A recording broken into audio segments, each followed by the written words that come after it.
I should have known better than to answer the door, but I'm getting ahead of myself. Let me start from the beginning, when everything still made sense. Tobias had been my best friend since college, and when he invited me to spend the weekend at his place upstate, I jumped at the chance.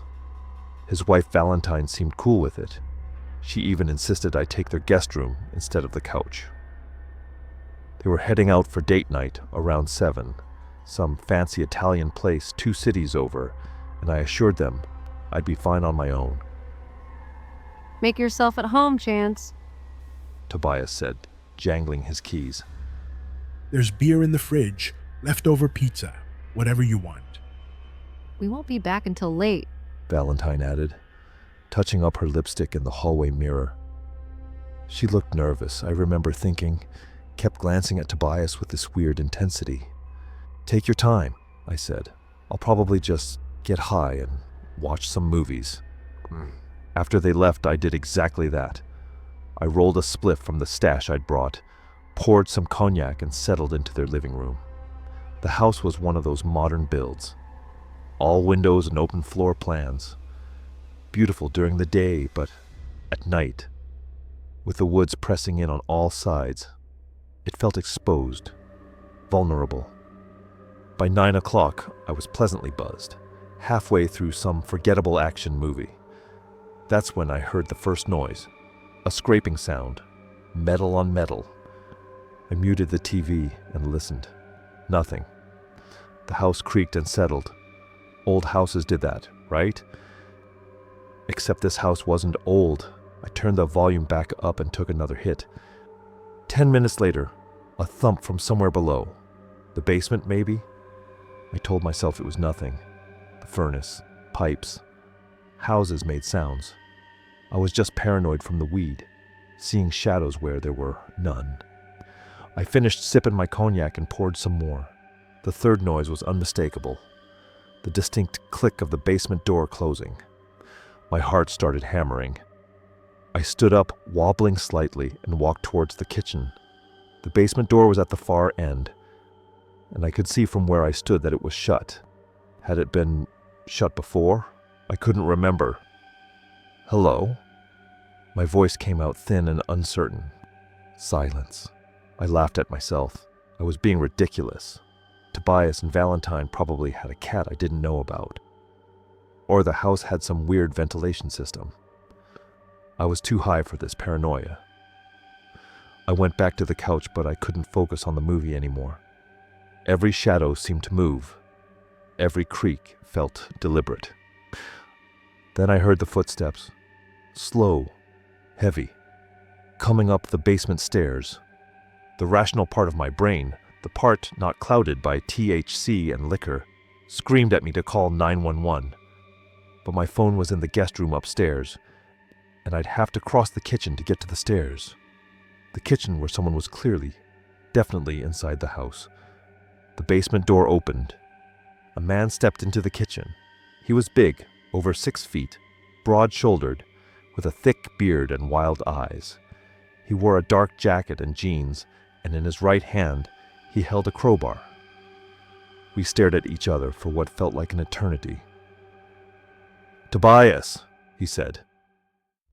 His voice was rough, shaking with rage. "I'm not," I started. "Don't fucking lie to me." He took a step forward, raising the crowbar.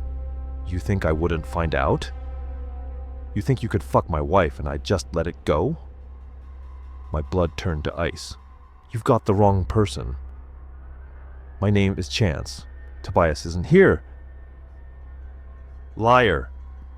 He swung the crowbar into the kitchen counter, and the granite cracked with a sound like a gunshot. "You're in his house. You're living his life. You think I'm stupid?" "Listen to me," I said, hands up, backing toward the living room. "Tobias is my friend. He's out with his wife right now. I'm just visiting." "His wife." The man laughed, and it was the most chilling sound I'd ever heard. "His wife!" "I'm not Tobias. Please, you have to believe me." "Show me your ID." "It's upstairs." "In my bag." He considered this, eyes narrowing. "We'll go together." You try anything, and I'll bash your goddamn skull in. We climbed the stairs in silence, him behind me, crowbar ready. My mind raced. If I got to my phone, I could call for help, but he'd be on me in seconds. I needed to convince him, needed to make him see reason. In the guest room, I grabbed my wallet with shaking hands and pulled out my driver's license. He snatched it, studied it in the dim light. Chance Morrison, he read aloud, his face contorted with confusion. Then something worse, something that made my stomach drop. You're not Tobias. That's what I've been trying to tell you. But you're here, in his house. Alone, his eyes went distant, calculating. You're his friend. Yes, we're friends from college. He told you, didn't he? About my wife. About what they did. No, I swear, I don't know anything. But you will? A smile spread across his face, and I saw madness there. Pure, crystallized madness. Oh, you'll tell him exactly what happened here. You'll be the message. He moved so fast I didn't have time to react. The crowbar caught me across the shoulder, and I went down hard. Pain exploded through my body. I tried to crawl away, but he grabbed my ankle, dragging me back. Please, I gasped. Please, I didn't do anything. Neither did I, he said. Until he destroyed my marriage. Until he made me into this. He raised the crowbar again, and I closed my eyes. The sound of a car door slamming froze us both. Tobias and Valentine were home early. The man's head whipped toward the window. No, he whispered. No, no, no. I heard the front door open, heard Valentine's laugh, light and carefree. The man looked at me, then at the stairs, and I saw his decision crystallize. He wasn't running. He was going to finish what he started, but with the right target this time. He left me bleeding on the guest room floor and headed downstairs. I tried to shout a warning, but my voice wouldn't work. I heard Valentine scream, heard Tobias yelling, heard sounds I'll never be able to unhear. Wet, heavy thuds that went on and on and on. Then silence. Footsteps on the stairs. The man appeared in the doorway, crowbar dripping. He looked at me with empty eyes. Tell everyone, he said. Tell them what love can do. He walked past me, down the stairs and out into the night.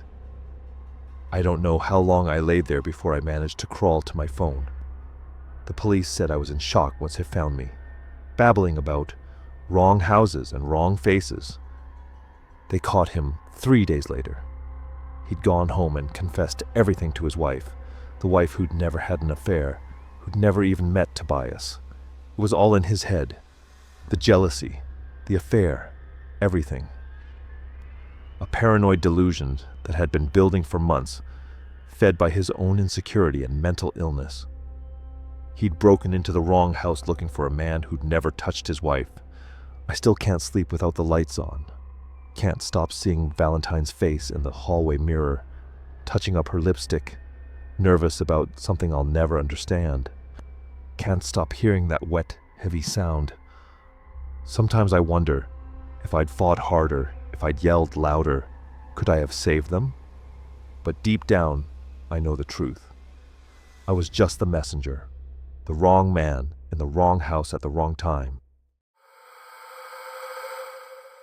He thought someone was copying his nightly jogs. He was right. I first noticed the footsteps on a Tuesday in late October. The sound of rubber soles hitting pavement maybe 20 yards behind me, matching my rhythm exactly. When I slowed down, they slowed down. When I stopped at the corner of Maple and 5th to catch my breath, they stopped too. I turned around. The street was empty. Just the orange glow of streetlights and fallen leaves skittering across the asphalt.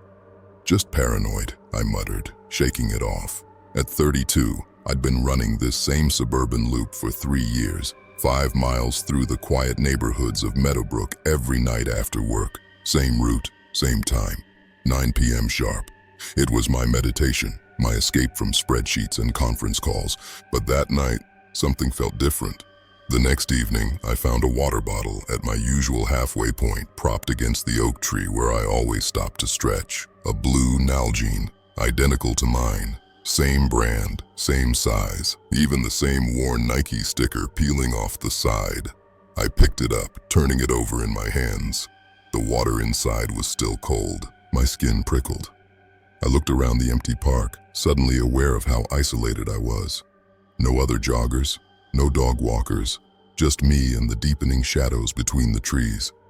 I left the bottle there and ran faster than usual back home. By Thursday, I couldn't shake the feeling of being watched. Every shadow seemed to move. Every rustling leaf made me flinch. And the footsteps, they were back, closer this time. I could hear breathing too, ragged and deliberate, syncing with my own labored breaths when I paused at the hill on Oakwood Drive.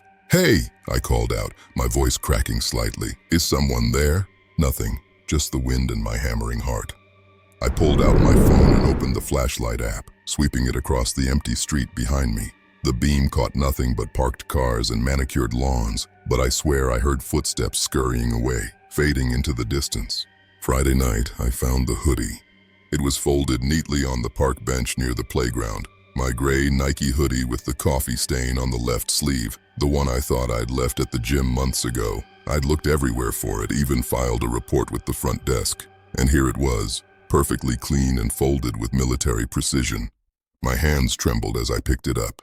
It smelled like my detergent, my specific brand that I ordered online because the local stores didn't carry it.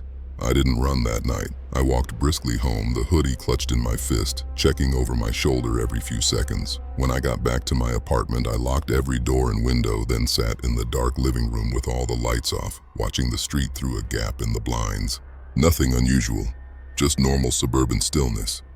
But I couldn't sleep. I kept thinking about that water bottle, those footsteps, the breathing. Someone was copying me, following me, getting closer. On Saturday, I checked my fitness tracker app while eating breakfast. My blood went cold. The app showed I'd run 10.2 miles the previous night, double my usual route. But I'd only run 5 miles. I checked the GPS map, and it showed 2 sets of tracks, both following my exact route. One set started at 9:04 p.m. when I left my apartment. The other started at 9:06 p.m. 2 devices, 2 runners, same route. My coffee cup slipped from my hand and shattered on the kitchen floor. I didn't clean it up. I just stared at my phone screen, watching the 2 red lines trace identical paths through Meadowbrook streets. That's when I remembered the security camera. My landlord had installed a cheap doorbell camera 6 months ago, and I'd set up the app but rarely checked it. With shaking fingers, I pulled up the footage from Friday night. 9:04 p.m. I watched myself leave the apartment, gray hoodie on, earbuds in, starting my jog down the driveway. I fast-forwarded, watching the empty street in grainy night vision green. 9:30 p.m. Someone returned to my apartment. Someone wearing my gray hoodie, my running shoes, my exact build and gait. The figure walked up to my door, paused, looked directly at the camera. I dropped my phone. The face on the screen was mine, not similar, not close, exactly mine. Same narrow nose, same slightly crooked smile. Same small scar above my right eyebrow from a childhood bike accident. But I hadn't returned home at 9:30. I'd been out running until 9:45. My apartment suddenly felt too small, too exposed. I grabbed my keys and drove straight to the police station, still wearing my pajamas. Detective Andrea Mason listened to my story with a neutral expression that gradually shifted to concern. She made copies of my security footage, took down details about the water bottle and hoodie, and pulled up my fitness tracker data on her computer. "Mr. Warren," she said slowly, studying the dual GPS tracks, "I'm going to assign someone to watch your apartment tonight. In the meantime, I want you to stay somewhere else. Do you have family nearby?" "What's going on?" I asked, my voice barely a whisper. "We need to investigate something. Give us 24 hours. I spent that night at a motel off the highway, unable to sleep, jumping at every sound." Detective Mason called the next afternoon. "Eric, I need you to come down to the station, now." When I arrived, she led me to a small conference room where another officer sat with a thick file folder. "We found him," Mason said. "His name is William Rogers. He's been living 2 blocks from you for the past 4 months. Before that, he was following your social media, your running routes, everything. She opened the folder and slid a photo across the table. It showed a man in a hospital bed, bandages covering most of his face. But his eyes were watching the camera with an intensity that made my stomach turn. 6 months ago, William Rogers underwent the first of 7 cosmetic surgeries, Mason continued. Rhinoplasty, chin augmentation, cheek implants, even dental restructuring. He showed his surgeon photos of you, hundreds of them. The room started spinning. He's been arrested on multiple charges: stalking, identity theft, breaking and entering. We found your missing items in his apartment, clothes, photos, even your mail. He'd been studying you. I couldn't speak, couldn't breathe. That was 3 days ago. I haven't gone back to my apartment. I'm staying with my brother in the next town over, trying to process everything. The police have Rogers in custody, pending psychological evaluation and trial. I thought it was over. Last night, I was sitting in my car outside my brother's house, trying to work up the courage to go inside, when my phone buzzed, a notification from my fitness app. "Great run tonight, Eric. You beat your twins' record again." My hands started shaking. I hadn't run. I hadn't even left the car. I looked up at my brother's house, and that's when I saw it. A figure standing in the upstairs window, silhouetted against the bedroom light. Same height, same build, watching me. My brother lives alone. I'm still sitting in this car, phone in my trembling hand, trying to remember if William Rogers had any visitors listed in that police file, trying to remember if Detective Mason ever confirmed he was working alone. My fitness app just buzzed again. Distance, 5.2 miles. Great pace. The figure in the window hasn't moved. And I just realized I never told my brother I was coming. The craving hit me at 11:47 p.m. That specific, undeniable need for something sweet and cold. I'd been editing photos for 3 hours straight, and my brain felt like static. A blue raspberry Slurpee and some Takis. That's all I wanted. The 7-Eleven was only 7 minutes away. I should have ordered delivery. I know that now. I grabbed my keys and pepper spray, force of habit, and headed out. The hallway of my apartment building smelled like someone's burnt dinner and the artificial pine of cheap air freshener. The fluorescent lights buzzed overhead, one of them flickering in that horror movie way that usually made me laugh. Tonight it just made me walk faster. Outside, the October air bit through my hoodie. I'd forgotten how cold it gets after midnight. The street was empty, not unusual for a Tuesday in this neighborhood. Most people were asleep, living their normal, responsible lives. The streetlights created pools of yellow on the sidewalk, separated by stretches of shadow that seemed darker than they should be. I turned left and started walking, my footsteps echoing off the closed storefronts. A dog barked somewhere in the distance. A car alarm wailed and then cut off abruptly. City sounds, nothing unusual, but then I heard it. Another set of footsteps. They started about half a block behind me, matching my pace. I told myself it was nothing. Someone else going somewhere. Someone else with their own late-night errand. This was a public street. I didn't own it. I walked faster. The footsteps walked faster. My heart started doing that thing where it feels too big for my chest. I wanted to turn around, but something primitive in my brain told me not to. Don't let them know you know.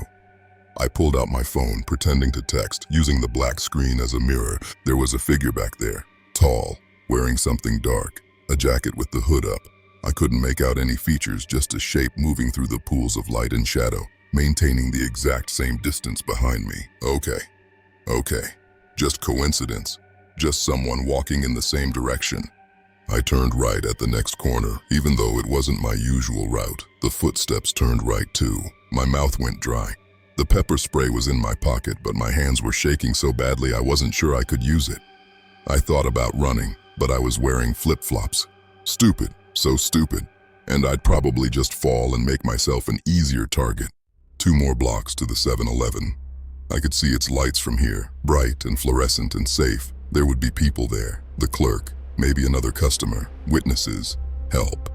The footsteps stayed behind me, steady and deliberate, not rushing, not falling back, just there. I started power walking, my flip-flops slapping against the pavement, the sound embarrassingly loud in the quiet street. The 7-Eleven seemed to be getting farther away instead of closer. My breath came in short gasps. Every shadow looked like it was moving. 1 block away, the footsteps were closer now. I could hear breathing, heavy, deliberate breathing. Or was that my own? I couldn't tell anymore. Half a block. The 7-Eleven's automatic doors were right there. I could see someone inside at the register. Safety. Just a few more steps. I practically threw myself through the doors, the blast of air conditioning hitting my face. The clerk looked up, a bored-looking guy in his 20s with earbuds in. I spun around to look outside. The sidewalk was empty. I stared at the glass doors, my reflection staring back at me, pale, wild-eyed, terrified. There was no one there. The street was completely empty. No figure in a dark hoodie. No one at all. Had I imagined it? Was I losing my mind? I stood there for a full minute, watching the doors, waiting for someone to appear. Nothing. Just the empty street and the flickering streetlight half a block down. "You okay?" The clerk had pulled out one earbud and was looking at me with mild concern. "Yeah," I lied. "Yeah, I'm fine." I forced myself to move, to walk to the back where the Slurpee machine hummed and gurgled. My hands were still shaking as I filled the cup with blue raspberry, the sound loud in the quiet store. I grabbed a bag of Takis from the shelf, then stood in the snack aisle for a moment, trying to calm down. You imagined it. Too many true crime podcasts, too many horror movies, your brain playing tricks. But I knew what I'd heard. I knew someone had been following me. I paid quickly, barely registering the clerk's board, "Have a good night," and stood at the doors looking out. The walk home suddenly seemed impossible. 7 minutes, 7 long minutes back to my apartment. Do it fast. Don't think about it. Just go. I pushed through the doors and started walking quickly, the plastic bag cutting into my palm, the Slurpee already numbing my hand with cold. I didn't look back, didn't let myself. 3 blocks, 2 blocks, 1 block, almost there. I reached my building and fumbled with my keys, dropping them once, swearing, picking them up with shaking hands. The door finally opened and I stumbled inside, letting it slam behind me. I stood in the lobby, breathing hard, feeling foolish and relieved and still terrified. The elevator ride up felt eternal. I kept expecting the doors to open and someone to be standing there, waiting. But the hallway was empty when I reached my floor. Just the same burnt dinner smell and pine air freshener and flickering fluorescent light. I got to my apartment, unlocked 2 locks, and practically fell inside. Locked everything behind me, stood with my back against the door, eyes closed, trying to catch my breath. "You're safe. You're home. It's over." I opened my eyes, and that's when I saw it. On my coffee table next to my laptop where I'd been editing photos was something that hadn't been there before. A cup from 7-Eleven, blue raspberry Slurpee, 3/4 full, still cold, condensation dripping down the sides. I looked down at my hands, at the cup I was holding, the bag of Takis. When had I bought 2? I hadn't. I walked slowly to the coffee table, my mind refusing to process what I was seeing. Next to the cup was my phone, the one I'd been using outside as a mirror. But I was holding my phone in my pocket. I could feel it. I pulled out my phone, looked at it, looked at the one on the table. They were identical. My laptop screen flickered to life even though I hadn't touched it. The photos I'd been editing were gone. Instead, there was a video file, labeled The Walk. My hand moved by itself, clicking play. The video showed me, tonight, walking to 7-Eleven. But the angle was wrong. It wasn't from security cameras. It was from behind me, following me. The camera steady, deliberate, getting closer and closer. And I could hear breathing on the audio. My breathing. The same breathing I'd heard behind me on the street. The video showed me entering my apartment building, going up the elevator, unlocking my door.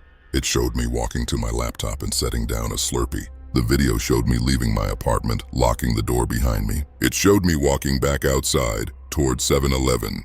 The timestamp said 11:47 p.m. I looked at my phone, the real one. The time said 11:46 p.m. And that's when I realized I hadn't taken a walk yet. I was about to. Behind me, I heard my own voice whisper. The craving hit me at 11:47 p.m. and I felt my body begin to move toward the door, against my will, again.